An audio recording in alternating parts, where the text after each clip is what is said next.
Bonjour tout le monde, bonjour tout le monde. Bon, eh ben nous voici à 5 jours du départ de la route des cols des Pyrénées. On est prêt avec le copain Bernard et sa femme sur 2 semaines. Voilà, donc voilà ce que ça donne en gros. En gros, ça donne ça. Alors, pour être plus précis, on part de Saint-Jean-de-Luz jusqu'à Collioure. Ici, à Collioure, là. Ça représente 843 km, 39 cols, il y a 15 000 mètres de dénivelé en positif accumulé. Voilà, on traverse 1, 2, 3, 4, 5, 6 départements, les Pyrénées-Atlantiques, les Hautes-Pyrénées, la Haute-Garonne, l'Ariège, l'Aude et les Pyrénées-Orientales qui sera l'arrivée. Alors, 11 étapes. En moyenne, 80 km par étape, en gros.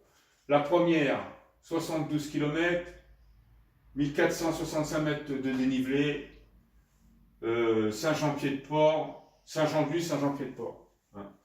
Deuxième étape, 60 km, 1544 mètres de dénivelé, encore ça va.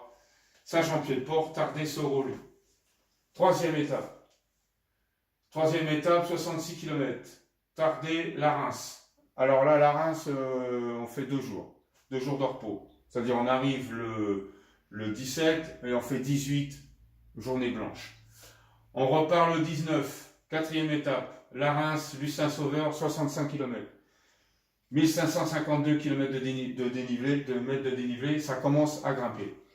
Là, il y a le col du Soulor, le col d'Aubisque. Le Marie-Blanc, ça a été fait à la troisième. Mais là, le col d'Aubisque, maxi 10%, ça commence à devenir sérieux. Cinquième étape, le 20, 73 km, 2166 mètres de dénivelé.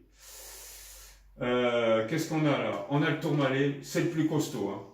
Alors, il se situe à peu près au milieu. C'est le plus costaud, il fait